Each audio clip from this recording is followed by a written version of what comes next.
The governing party continues to issue conflicting statements around the Reserve Bank's mandate. ANC Presidency Head Zizi Kodwa today slammed former President Jacob Zuma's comments on the matter. Zuma wants the bank's mandate expanded, but President Cyril Ramaphosa insists the country can't afford to do that. Certainly not right now. For more political analysis on this, Lukwana Mnguni joins me now from our Durban studios. There's quite a number of things we need to go through on the back of what has been said this whole week, Lukwana. But I want us to start with the facts, right? The ANC did resolve on this matter. The Reserve Bank, and I quote, should be 100% owned by the state. That's a statement of fact, isn't it? Good evening, Vuyo. Yes, so we need to move with the facts on two parallel fronts. So the effects on when the ANC adopted a desire to broaden the mandate of the Reserve Bank, which has nothing to do with the ownership of the Reserve Bank, which that comes in 2017. The mandate starts being spoken about in the resolutions of the Mangaung conference in 2012. And then, of course, there is the third element, which is the independence in function of the Reserve Bank. Also, people now tend to conflate all these three things and make them into one conversation, which doesn't become helpful for the country, because we are already sounding alarm bells on anything that has to do with the Reserve Bank. The Reserve Bank is a living institution of the country, and there can be various discussions about it, because even in the study of economics, there are various discussions about monetary policy and how do you deploy monetary policy, particularly in a uniquely problematic country such as ours that has functional structural unemployment and is now seriously in what I call a recession in denial. That's where we are, and so if we deal with the facts, that's the picture that we must be working with, I think. So starting then with the ownership, right? Are there conflicting views or opinions from within the ANC on that one? So the ANC always has conflicting opinions internally. The hope is always that these internal conflicting opinions will be resolved by way of a conference. What happened in the NASREC conference in 2017 is that people did not concede on certain policy positions in good faith. They did so that the conference could carry on. We know how heated the discussions were in the Economic Transformation Commission, for example, in that conference. And so it seems as though the people who didn't want to yield but yielded so that conference could go on, issues could go back to plenary, and that the conference would not be collapsed, are now trying to reopen conference outside of conference, which of course is one of the most organizationally ill-disciplined things to do, because you now then say the decisions taken by the organization were wrong and I'm unwilling to champion them and I cannot be party to them.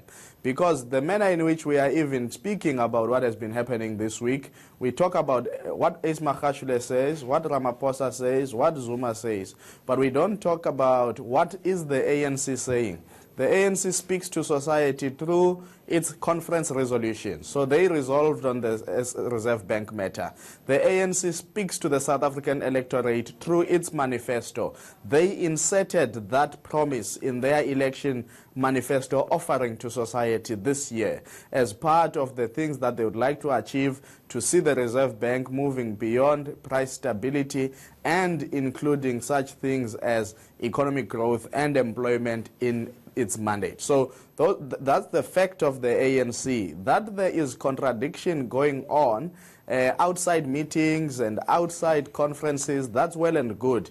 But the position of the ANC is derived from its resolutions, because as the public, we must have a reference point, and not individuals, but organizational documents that stand. You see, I mean, I'm glad you mentioned this because all the contradictions and the bad faith that you've mentioned, because one notes that perhaps the most important statement or part of Cyril Ramaphosa's statement yesterday is where he says, and I quote, "It is our desire for the Reserve Bank to be publicly owned. However, we recognize that this will come at a cost, which given our current economic and financial situation is simply not prudent." So he's talking here about ownership, when in fact Ace Magashule, in the statement of the ANC, it must be pointed out, actually said, and I quote, "It was agreed that all deployees will ensure that resolutions of the 54th National Conference will be fully implemented." So there seems to be a deliberate attempt here to distort the narrative of things so that one part of the organization is seen to be more responsible than the other. And in the process, they are confusing all of us. Certainly, Vuyo, and I again want us to take a step back a bit. This statement read by Magashule earlier this week was meant to represent the outcomes of the ANC Lekgotla. The ANC Lekgotla is not a decision-making structure of the ANC. It's a consultative forum that brings together particularly the alliance partners of the ANC into conversation with the ANC on its policy trajectory and what it ought to be its mandate as Cabinet Lekgotla then comes after the ANC Lekgotla, and then we will have a State of the Nation address by the President on the 20th of June. So it's meant to achieve, you will know there was consultation on the names to go to the executive. Now there is consultation on the broad mandate of the ANC government in this new administration, and this is coming after the elections. So after the elections, definitely there will be emphasis on conference resolutions. Otherwise, you wouldn't take resolutions if they were not important. And Vuyo, let me take you back to the 31st of July 2018.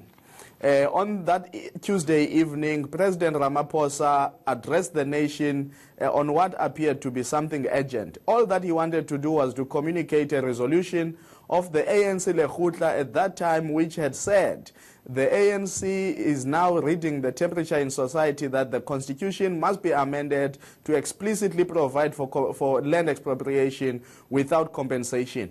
Everybody was questioning, why is it Ramaphosa who is communicating this message and it is not left to Ace?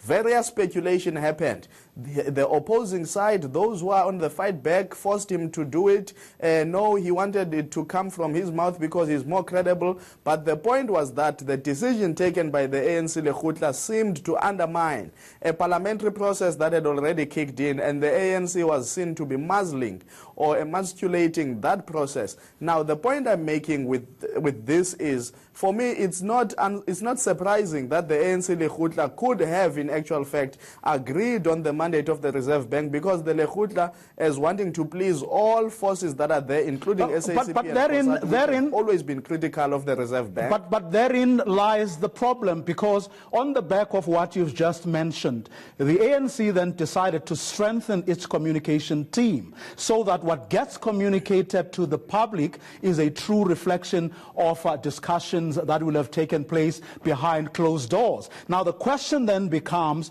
how was the statement that Ace Magashule read on Tuesday, how was that allowed to go to the public?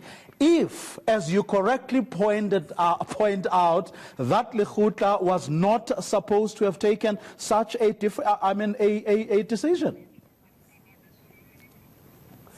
No. The Lekgotla can discuss and say these are the priorities we want the ANC to focus on. So they can come to some level of a decision of sorts. The point I'm trying to make is that they have made problematic decisions before. So why does it surprise us if they have made yet another problematic decision? By the way, problematic given which vantage point you stand on the question of the economy and the Reserve Bank. However, you'll also remember, Vuyo, that the strengthening of that very communications team came to a halt on the day when the Monetary Policy Committee met and the ANC issued a statement once more on what it thinks the MPC should consider as it deliberates on interest rates. And I think this was about in the September-October meeting. And of course, that statement was recalled. Again, there was this public spat about the mandate and so on. I think what is important now for the ANC is to say, there's a National General Council coming next year. Can we pull it and have it much earlier in the year next year so that we actually revisit some of these resolutions if there is a need to do that?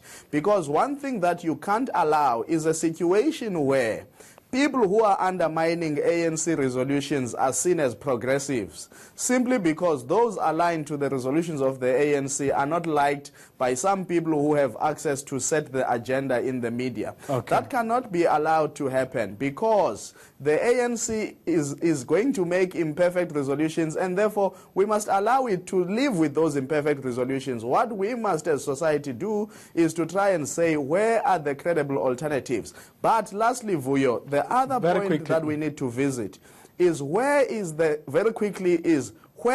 center to have discussions on the economy without fear of the markets and without fear of those who support the current paradigm of economic orthodoxy to have a rebut and muzzle people not to have that debate. We need a space for that new economic contention of views. Well, the center is clearly not holding. Political analyst Lukhona Mnguni live from our Durban studios.